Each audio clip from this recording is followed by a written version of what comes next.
Well, they say hell hath no fury like a woman scorned, but they clearly haven't met the man you're about to. He's got a bag of tricks that could give Glenn Close and Fatal Attraction a run for her money. Authorities say he had his own weapons, an iPhone, the internet, and a sex tape his ex-girlfriend had no idea existed. Tonight, how authorities say he tracked his ex-girlfriend and trashed her reputation keystroke by keystroke. And it all started with some pleasant chit-chat at 35,000 feet. It all started with what seemed to be a fairy tale flight for a young mother who thought she was lucky to meet the charming man seated right next to her. You met him on a flight? I met him on a flight from Boston to Washington, D.C. You hear about people meeting on planes all the time. It's fun, you know. So fun, it seemed an unexpected romance was about to take off, too. He seemed like a really nice person. You talked the whole time? Yeah. And when the flight landed, Sarita Hicks says the gentleman beside her, Bruce Steinman, asked for her number. And I was like, well, okay, why not? Why not? He told her he was in the D.C. area often on business, and it wasn't long before their first date. In fact, they would go out 3 times before she would even reveal where she lived. And when she did, he sent you flowers. Yeah, he wanted, that was the reason why he wanted my address. He wanted to send me flowers. Every day was something. He wasn't just showering her with gifts. This was a downpour. Chocolate, shoes, lingerie. I will get home and it will be in front of my door. But it was the next gift that would come with strings attached. But those strings were invisible. He gave me an iPhone as a gift. The iPhone is where everything started.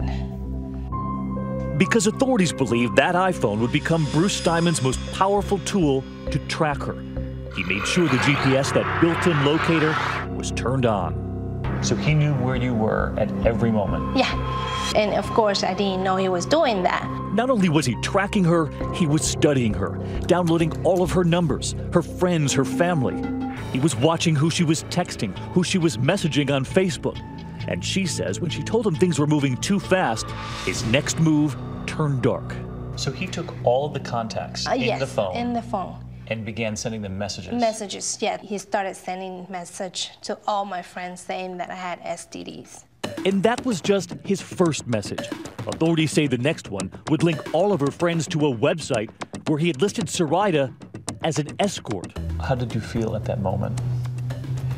I think it's the worst thing that a woman can ever go through. I never even went to those sites. I didn't even know they existed. Sarita is convinced it was her text messages to male friends that set him off. It was jealousy, I think. Was any of it romantic? No. But he thought it was? Yes.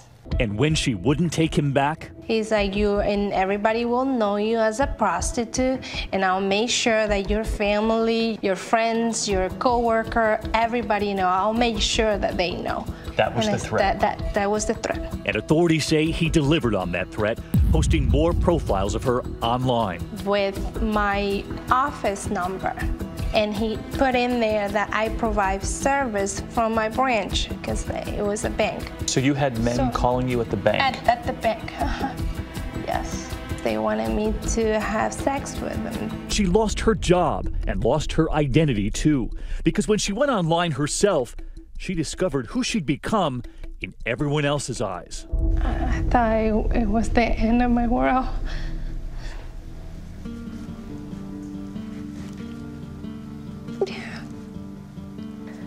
I thought that everything I worked for was gone.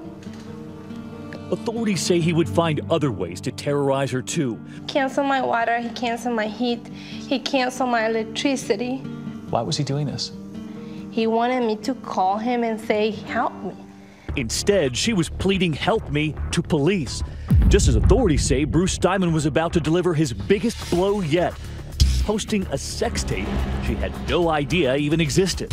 He secretly recorded the two of you having sex? Yes, and I don't even know how he took that video. I was like, how dirty can you be? You're sending this to my family, to my daughter, to my kids, to my kids' friends. I couldn't believe it, but I was living it. And her daughter was about to be living it too, because authorities say not only was Soraida's name and number listed, he would soon list her daughter's name too. At that moment, I wanted to kill him. At all hours of the day and night, strangers now showing up at their front door. Your daughter would be home Yeah. when these men would show up at the house? Yes, soliciting sex, correct. My mom didn't want me to know. Soraida's teenage daughter Pam was about to learn what her mother had been trying to protect her from. While getting ready for school in the morning, men, perfect strangers, showing up. It's like 7-something or 6, and I'm getting ready, and I'm like, Mom, someone's knocking at the door. My mom's like, do not ever answer the door anymore. I don't want you looking through the hole or anything. And just like her mother, Pam's list of friends would not be safe either.